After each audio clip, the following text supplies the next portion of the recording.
자, 안녕하세요, 여러분. 오늘은 20차시 4대 교린 정책을 취하다라고 해서 조선의 외교 부분 함께 공부하겠습니다. 자, 먼저 이전 차시 진단평가 문제 풀어보겠습니다. 자, 이성계와 급진파 신진사대부가 이 사건을 계기로 실권을 잡고 조선을 공격했죠. 자, 군대를 돌렸어요. 어디서 돌려요? 네, 위화도에서 군대를 돌렸다. 그래서 회군이었죠. 자, 그다음 2번 문제로 가보겠습니다. 자, 조선은 전국을 몇 도로 나눴어요? 8도. 8도 사발면. 기억나죠? 8도 비빔면. 자, 그래서 관찰사를 파견하였고 그 아래 부목 9년을 두어 수령을 보냈다라고 배웠습니다. 자, 학습 목표 큰 목소리로 읽어보겠습니다. 자, 읽어보세요. 시작.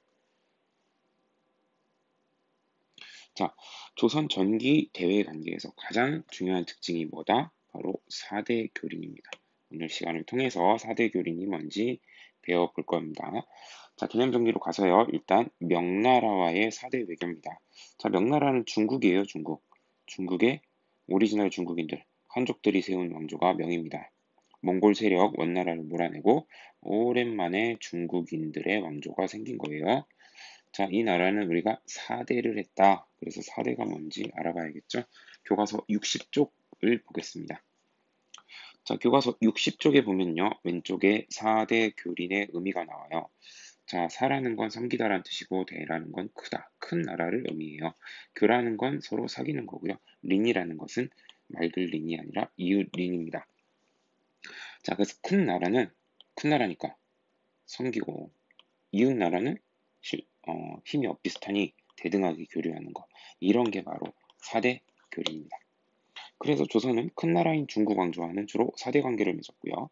주변 국가는 교린 관계를 맺어서 사이좋게 지냈습니다. 자, 다시 돌아와서요. 이제 4대가 뭔지 알겠죠? 큰 나라를 섬기는 겁니다. 자, 건국 초기에는 그런데 명나라랑 사이가 안 좋았어요. 왜 안 좋았느냐? 이것 때문입니다.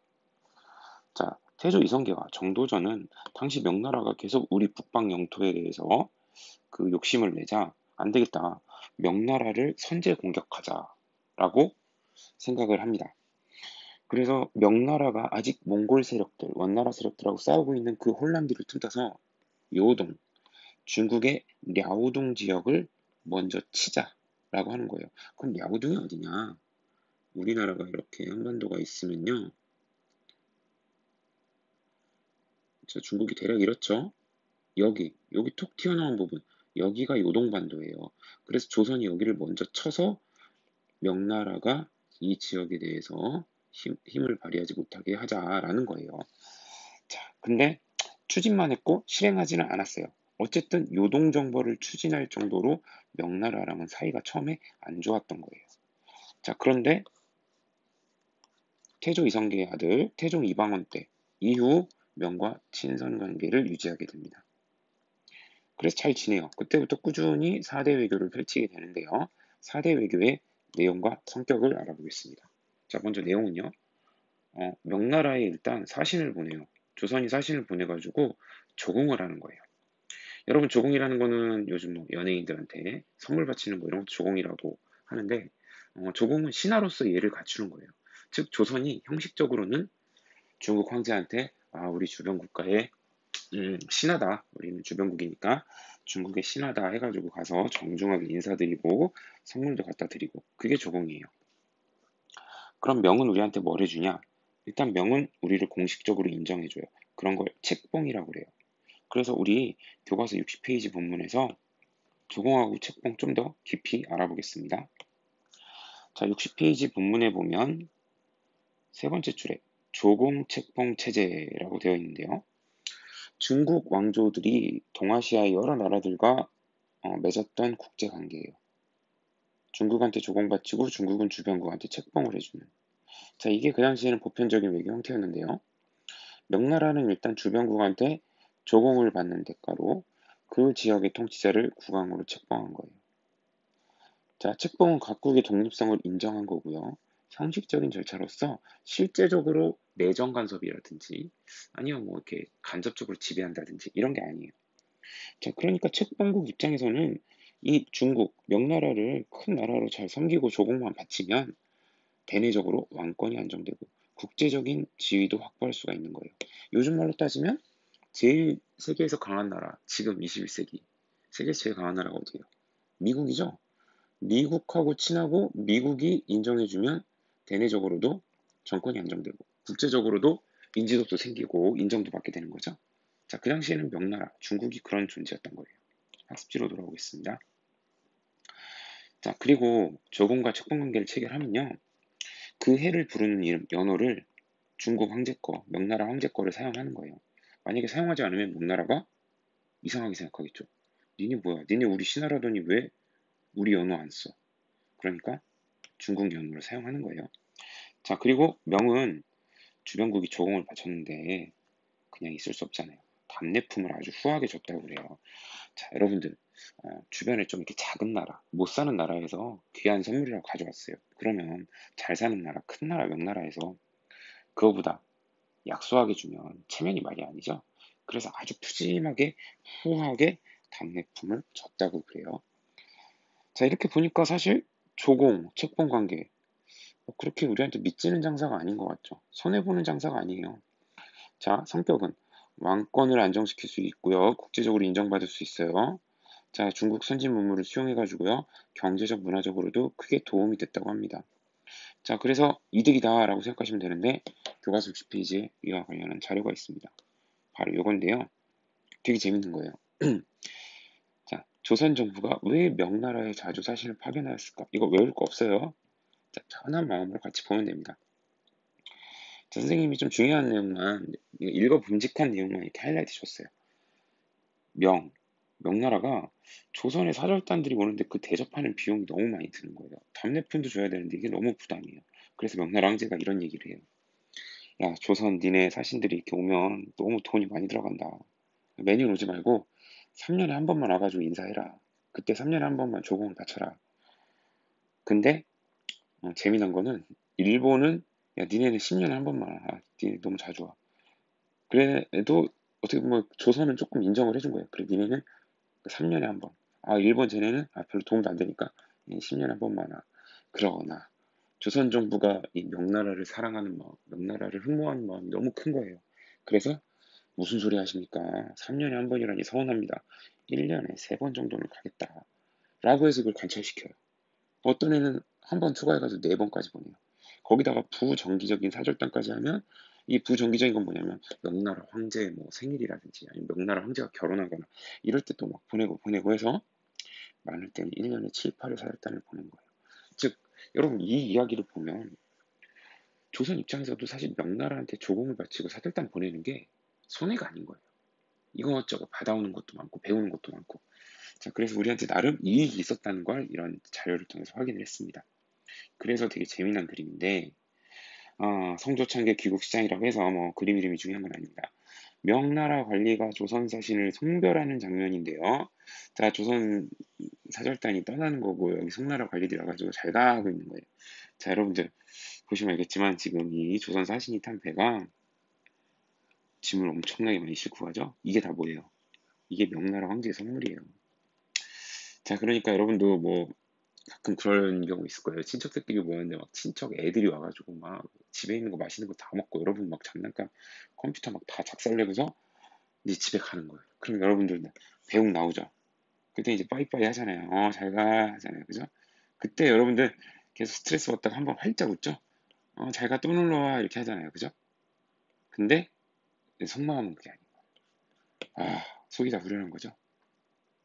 이제 좀 작작 와라 이제. 지금 약간 그런 웃지 못할 그런 상황을 상상하게 하는 그림이에요. 자, 학습지로 돌아올게요. 여진족. 오랜만에 나왔네요. 여진족은 고려시대 때 처음에는 힘이 약했는데 나중에 힘이 세져서 금나라를 건국하고 고려 괴롭혔었죠. 자, 그 여진과는 어떻게 지냈는가? 자, 선생님 녹색 글씨는 쓰지 마세요. 자, 근데 선생님 이해하기 쉽게 여진이 다시 귀요미가 됐다. 다시 힘이 약화됐다는 얘기입니다. 자, 여진과는 뭐 큰 나라로서 여진을 우리가 섬길 이유가 없잖아요. 그냥 이웃 나라로서 사이좋게 지냈어요. 자, 교과서 60쪽 쪽날개 다시 한번 볼게요. 혹시 까먹었을까봐. 교린이라는 것은 이웃나라와 대등하게 교류하는 것을 의미합니다. 자, 그런데 여진이 잘하면 우리도 잘해주고 까불면 혼내주고 이게 회유와 감정책인데요. 회유라는 것은 이렇게 잘 구슬려 가지고 어르고 달래고 사이좋게 지내는 거죠. 자, 여진이 말 잘 들으면요. 우리가 국경 지역에서 여진한테 무역소라는 걸 설치해서 우리나라 물건 필요한 거랑 걔네 나라 특산물이랑 바꿔가도록 허락을 했어요. 즉 제한적 교류를 허용한 거예요. 자, 그런데 이들이 국경을 침범하면 가만 놔두면 안 되겠죠? 군대를 동원해서 토벌했어요. 대표적인 사례가 바로 세종대왕 때 여진을 토벌하고 그 지역에 사군, 압록강 쪽에 사군이라는 걸 설치했고요. 두만강 쪽에 육진이라는 걸 설치했어요. 각각 최윤덕과 김종서라는 장군이 이 지역을 개척을 했는데 교과서 61쪽 지도와 그림을 통해 확인하겠습니다. 자, 여러분들 이 지도에서 북방 영토만 확인할게요. 자, 여진족이 이 지역에 있어요. 근데 얘네 자꾸 까부는 거예요. 자꾸 국경을 막 넘어오고. 그래서 요 지역을 토벌하고 사군이라는 거를 요 압록강 주변에다가 설치를 했어요. 그래서 여진이 얼씬 못하게 한 거예요. 자, 그 다음에 김종서가 이끄는 부대가 육진 6개네요. 여기를 또 두만강 국경지대에 개척을 한 거예요. 그래서 이때 조선은 지금 우리가 알고 있는 이 북한과 중국의 경계선, 이 국경선 영토를 확보를 하게 되는 거죠. 자, 사군과 육진 개척 보았습니다. 요거 핑김에 그림 하나 또 구경할게요. 야연사 준도라고 해서요. 이거는 뭐 그림 이름이나 내용 같은 거 몰라도 돼요. 몰라도 되는데 그냥 재미로 한번 봅시다. 야연이라는 것은요. 밤에 연애를 베푸는 거예요. 지금 이게 뭐 밝게 되어 있지만 사실 밤이에요. 자, 깜깜한 밤에 난리가 난 거예요, 지금. 지금 보면은 이렇게 술 먹고 잘 놀고 있었거든요. 근데 갑자기 항아리에 화살이 꽂힌 거예요. 이렇게. 어디선가 화살이 휙 날라온 거죠. 자, 그래서 사람들이 지금 혼비백산하는 거예요. 이게 무슨 난리냐, 이게. 분명히 지금 막 술 먹고 놀고 있었는데. 자, 그런데 혼자만 태어난 사람. 바로 이 사람. 뭐, 활이 날라갔다고? 괜찮아. 그럼 마시자. 이렇게 대범하게 행동했던 사람. 이 사람이 누굴까요? 바로 김종서입니다. 이 사람. 김종서 장군이 얼마나 그 기계가 남다르고 담력이 셌는지 보여주는 그런 일화를 그림으로 기록한 거예요. 자, 그렇대요. 육진을 개척한 김종서 관련된 일화. 근데 선생님 생각에는 그럴 수도 있어요. 여러분 뭐 술을 안 마셔봐서 모르겠지만 술을 많이 마시면 사람 좀 감각이 무뎌져요. 그래가지고 뭐 그냥 한 대 맞아도 그냥 기분 좋아서 막 웃기도 하고 그래요. 어디 뭐 꼬집어도 안 아프고. 그러니까 뭐 김종서 술 한잔 해가지고 취해서 화살이 날라왔는데 지금 상황 파악이 안 되고 좀 이렇게 무감각해진 거 아닐까 뭐 그런 생각도 듭니다. 나중에 여러분들 혹시 성인 돼서 마시게 되면 그런 거 한번 확인해 보세요. 자, 3인 정책이라고 되어 있는데요. 3인이라는 건 뭐냐면요. 산 이사할 때 사자예요. 옮기다라는 뜻이 있어요. 옮기다. 자, 그런데 백성을 옮긴대요. 자, 여러분들 사군하고 육진을 개척했는데요. 우리 고려시대 때도 왜 별무반 조직해가지고 동북 구성 쌓았잖아요. 근데 나중에 그 여진한테 돌려준단 말이에요. 왜 돌려주냐? 거기는 우리 주민들이 안 살고 군인들만 지키고 있는 거예요. 그러니까 군인들도 외딴 곳에 가가지고 힘들어요. 자, 그래서 조선은 이 지역을 영원히 지배하기 위해서 남부 지방의 주민들을 이 북방 개척 영토로 이주를 시키는 겁니다. 왜 하필 남부지방이냐? 남부지방에 있는 농민들이 농사가 발달한 지역이라 그러니까 농업에 굉장히 익숙한 사람들이에요. 이 사람들한테 척박한 땅이지만 가서 농사를 잘 지어봐라 하고 보내는 거죠. 자, 그럼 여러분들이 만약에 조선시대 3인 정책으로 전라도, 경상도, 충청도 이런 데 살다가 갑자기 저기 함경도 쪽 북방 영토로 갔어요. 그러면 어떻겠어요? 되게 불만이 많겠죠. 힘들겠죠. 자, 그래서 그 지역 토착민을 토관이라고 하는 그 지역 관리로 임명해서 민심을 수습하려고 했어요. 그래서 그런 것을 토관 정책이라고 하고요. 토착민한테 관리를 시켜주는 정책을 말합니다. 자, 그 다음 여진족이 귀하라고 되어 있는데요.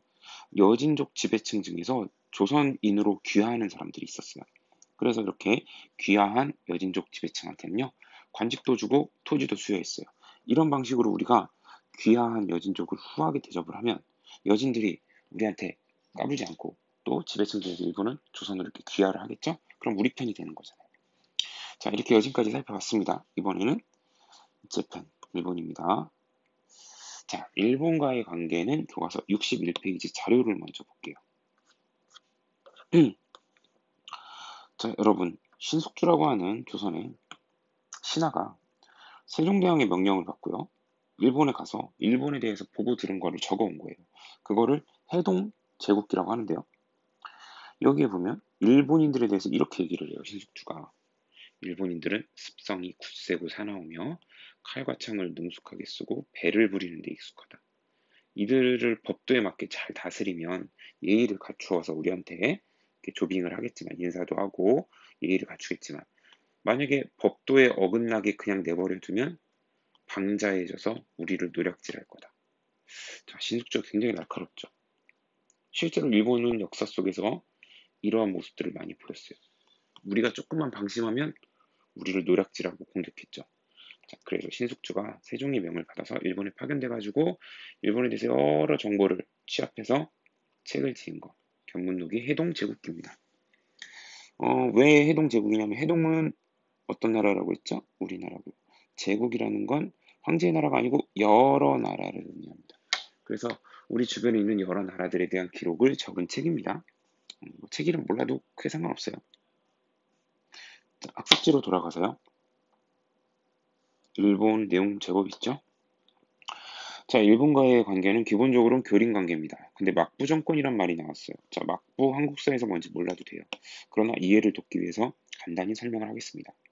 막부는 일본에서 무사들이 정권을 잡은 일종의 군인 정권, 무인 정권이에요.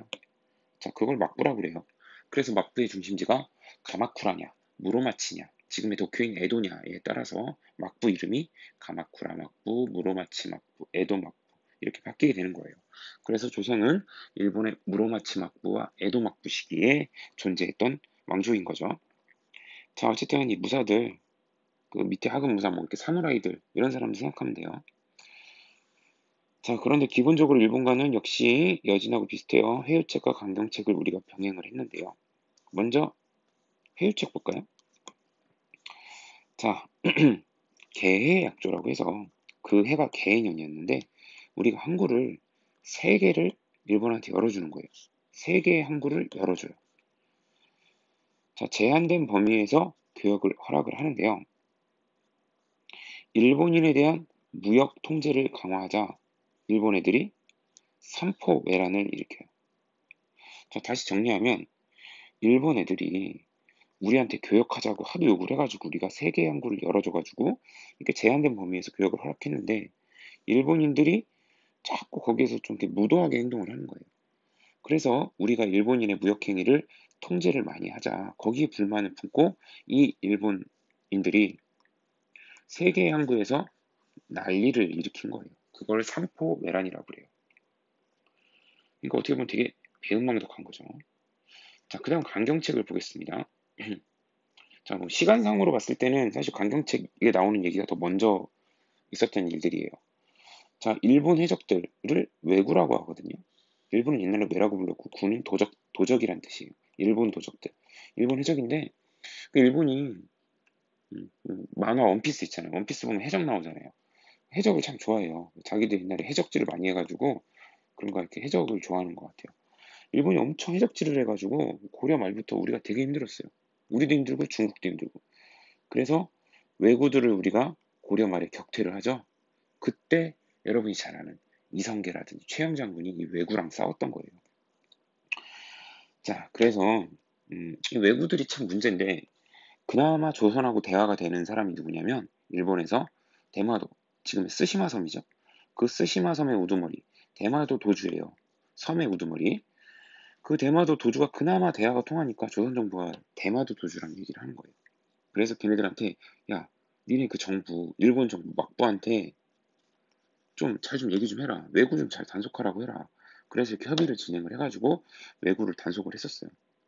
그래서 막부가 아, 알았다. 우리 그 노략질하는 애들, 해적들 우리가 잘 단속하겠다. 라고 약속도 하고 그래요. 그런데 두 번째 줄로 가서 세종대왕 때 왜구들이 또 막 난리를 치는 거예요. 그러니까 세종대왕이 이종무라고 하는 장군을 시켜가지고 안 되겠다. 저 대마도 가서 거기로 완전히 왜구 속으로 박살을 내야겠다. 왜 대마도였냐면 대마도의 왜구가 그득그득했어요. 아까 그 지도 한번 다시 볼게요. 여기가 대마도거든요. 이 대마도는요, 일본보다 부산에서 더 가까워요. 근데 여기가 왜구의 소굴이에요, 소굴. 왜구들이 여기서 우리나라 남해안, 서해안, 동해안, 그 다음에 중국 해안 이렇게 가는 거예요. 그러니까 여기를 완전히 토벌을 해가지고 왜구들이 활동을 못하게 하는 거죠. 자, 그래서 대마도를 토벌하고 일본과 교역을 딱 중단을 했어요. 자, 그랬는데 우리 정부랑 그래도 대화를 하던 사람 대마도 도주가 막 애원을 하는 거예요. 아, 너무 힘들다. 교육 좀 하게 해달라. 이제 진짜 외구 단속 잘 하겠다. 그래서 제한적 교육을 허용해달라고 애원을 해서 우리가 항구를 열어주는 거예요. 그게 아까 배웠던 이거예요. 계약죠. 삼포 계약. 그래서 제포, 부산포, 연포 세 항구를 개항하는데 여기가 지금 어딘지 몰라도 상관없습니다. 그러나 여러분 그냥 이해를 돕기 위해서 얘기를 하면 제포는 지금의 경남 진해예요. 진해. 해군사가 갖고 있는데 그리고 부산포는 지금의 부산의 저쪽 동래구 그쪽이에요. 그 연포는 지금의 울산광역시 쪽입니다. 요 항구를 이제 개항을 했고 그 다음에 삼포 외란이 일어납니다. 아까 봤던 그 내용이에요. 제한된 범위 내에서 교역을 허락하자 일본인들 제한된 범위에서 교역을 허락하고 일본인에 대한 무역 통제를 강화하자 거기에 불만을 품고 삼포 외란이 일으켰다. 자, 그 내용인데요. 일단 외관이라고 하는 새로운 개념이 나왔죠. 이건 뭐냐면요. 이 삼포에서 일본 애들이 그 무역을 하기 위해서 뭐 여러 가지 행정, 편의 이런 것들을 봐줘야 될 거 아니에요. 그래서 외관이라고 하는 지역을 설정을 해가지고 일본 사람들이 와서 무역을 할 수 있는 장소를 마련해 준 거예요. 요즘으로 얘기하면은 뭐 사무소 같은 걸 만들어 준 거죠. 관리소 같은 거를. 그래서 그 지역에 일본 사람들이 많이 머물고 그랬겠죠. 그래서 이 외관이 나중에는 뭐 바닷가에만 있는 게 아니고 낙동강을 따라가지고 내륙에도 있었어요. 그래서 그 중에 저기 경상북도 칠곡군에 외관읍이라고 하는 곳이 지금도 있거든요. 그래서 이 외관이라는 이름이 그대로 진영에 남아가지고 지금 대한민국에 외관읍이라는 곳이 있어요. 거기 옛날에 외관이 있었던 곳인 거예요. 자, 어쨌든 외관을 중심으로 교역을 했는데 삼포에 거주하던 일본인에 대한 무역 통제를 조선 정부가 강화하자 불만을 품고 일본인이 소동, 난리를 일으킨 거예요. 그거를 삼포외란이라고 그래요. 자, 그러니까 참 우리 입장에서는 배은망덕하고 그 시쳇말로 싸가지가 없는 거죠. 그죠? 우리가 잘해줬는데. 자, 마지막으로 기타 국가와의 관계를 보겠습니다. 자, 기타 국가 시암, 자와, 류큐라고 있는데 여기 어딘지 몰라도 상관없습니다. 다만 궁금하잖아요. 어딘지. 시암은 태국이에요. 태국. 자와는 인도 아니고 비슷한 인도네시아. 그리고 류큐는 오키나와. 지금의 일본 오키나와 현인데 여기서 재밌는 얘기 되게 많아요. 근데 간단하게 다루고 있거든요. 일단 간단하게 볼게요. 내용. 이들은요, 사신을 통해서 토산품을 조선에 갖다 바쳤어요. 그럼 조선이 그래 고맙다 하면서 답례품으로 옷감과 문구류 등을 주었어요. 마치 이 나라들과 조선의 관계는 꼭 조선이 명나라한테 하는 것 같죠? 그러니까 이 기타 국가들이 조선한테는 꼭 명나라한테 조선이 한 것처럼 그렇게 했고 이 나라들이 봤을 때는 조선도 꽤 큰 나라예요. 여기도 문화의 선진국이고 잘했어요. 이게 이렇게 귀여운 누가 이렇게 코끼리를 그려놨네요. 너무 귀엽네. 잘 그렸네. 이게 뭘까요? 이게 이거 선생님이 그린 건데 코끼리를 내가 왜 그렸냐면 여러분들 머리 식힐 겸 재미난 이야기 하나 해줄게요. 여러분 우리나라에 코끼리가 언제 들어왔을까요?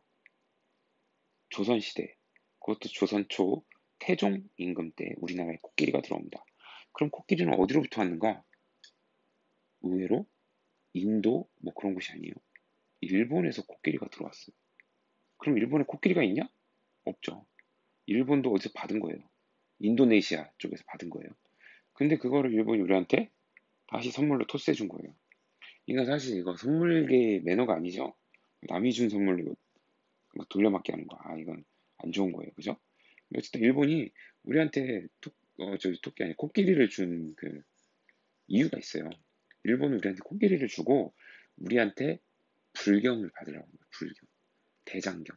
대장경 인쇄본을 받아가지고 좀 이렇게 불교 공부 좀 하려고 코끼리를 갖다 바친 거예요. 자, 그런데 문제는요. 누가 줬어요? 코끼리. 일본이 줬죠. 그래서 그런가 코끼리가 엄청 좋은 건 줄 알았는데 안 좋은 거였어요. 왜 안 좋았냐? 이 코끼리가 조선에 와가지고요. 일단 엄청나게 먹어대요. 이거 엄청나게 먹어대는데 뭐 말하고 소하고는 비교도 안 되게 막 먹어대는 거예요. 그러니까 이게 와가지고 하도 먹으니까 부담이 돼요. 너무 많이 먹어. 막 배도 막 많이 나오고. 그리고 또 하나 사람을 몇 명 죽여요. 밟아가지고. 그러니까 많이 먹고 사람 죽이고 이게 아주 골칫덩어리가 된 거예요. 근데 태종이 또 이 코끼리에 대해서 굉장히 호의적이었나 봐요. 그러니까 임금이 계속 매번 이 코끼리 그냥 갖다 버리자 이래도 임금이 아니다 아니다 불쌍하다 이러면서 계속 이 코끼리를 데리고 있으려고 그래요. 그래서 이 코끼리가 처음에는 그 궁궐 안에 있었다가 나중에는 막 여기저기 전라도로 갔다가 섬으로 갔다가 막 여기저기 돌아다녀요. 막 전국으로. 왜 돌아다니냐면 어디다 갖다 놓으면 그 지역에서 상소문이 올라오는 거예요. 아, 진짜 코끼리 때문에 진짜 죽겠다. 코끼리가 너무 많이 먹는다. 코끼리가 또 사람 밟아 죽였다. 그래가지고 이 코끼리가 애물단지가 돼가지고 전국을 아주 떠돌면서 유배를 다니는 거예요. 유배를. 그래서 이 조선 초의 코끼리, 불쌍한 코끼리. 어떻게 죽었나는 기록이 안 나오는데 아무튼 조선왕조 실록에 코끼리 얘기가 몇 번 나와요. 자, 어쨌든 여기 다 봤고요. 오른쪽으로 가겠습니다. 이거 아까 본 거네요. 자, 명나라 사신들이 빠이빠이 잘 가라 조선 이제 또 오지마 했던 거 기억나죠? 자, 어느 나라와 교류예요 이게? 명나라죠? 명이네요. 명. 내용은 아까 다 공부한 겁니다. 자, 2번 명나라와 여진과 일본. 명나라와는 4대 외교 사신 파견 조공 실시. 교린과는 요거. 아니 교린이 아니라 여진과는 일본과는 요거. 자, 교과서 61페이지 지도도 한번 볼게요. 이 지도에서 안 본 부분 보면 명나라랑 친명 정책. 명나라랑 친하게 지내요. 표면적으로는 4대 외교, 실제적으로는 실리 외교. 뭐 이런 내용들 한 번씩 보세요. 자, 학습지로 돌아오겠습니다. 문제 풀어볼게요. 자, 조선은 이 외교 정책을 폈대요. 명나라랑은 이렇게, 여진 일본과는 이렇게 교류. 이런 거 뭐라 그러죠? 사대 교린이죠. 자, 해결됐으면 넘어갈게요. 이거 아까 봤죠? 빠이빠이 했던 거. 형성평가 문제 풀어보겠습니다. 1분 시간 드릴게요. 문제 엄청 쉬워요. 자, 풀어보세요.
아, 코끼리 꼬리를 좀 새로 그리려고 했는데 꼬리가 어떻게 생겼나 모르겠네. 코끼리가. 네, 다시 이렇게. 자, 문제 한번 풀어볼까요? 자, 1번 문제. 명은 조선에 정기적으로 사신을 파견하여 내정을 간섭하였다? 이상하죠? 세종 때 압록강에 사군 두만강에 육진 설치하였다. 맞네요. 외구 약탈, 이종무, 대마도 토벌, 일본과 교역 중단. 세종. 맞네요. 자, 2번. 조선과 여진. 조선은 여진의 교린 정책. 오케이. 조선 비변사. 이거 아직 안 배웠죠, 이거? 조선 후기에 나오는 거예요. 나머지는 다 맞네요. 네. 정답 2번. 자, 3번.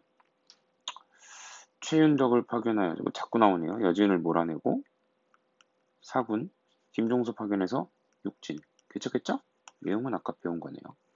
자, 4번. 조선이 일본에 취한 외교 정책으로 옳지 않은 것은? 토벌과 해외 양면 정책 맞죠? 일본 왕으로부터 책봉, 이 뭔 소리입니까? 틀렸죠? 맞고요. 맞고요. 이것도 맞는 얘기야. 일본에는 우리가 주로 면포, 문방구 이런 거 수출했고, 일본으로부터는 구리, 향료 이런 거를 수입했어요. 정답은 2번이네요. 자, 여기까지입니다.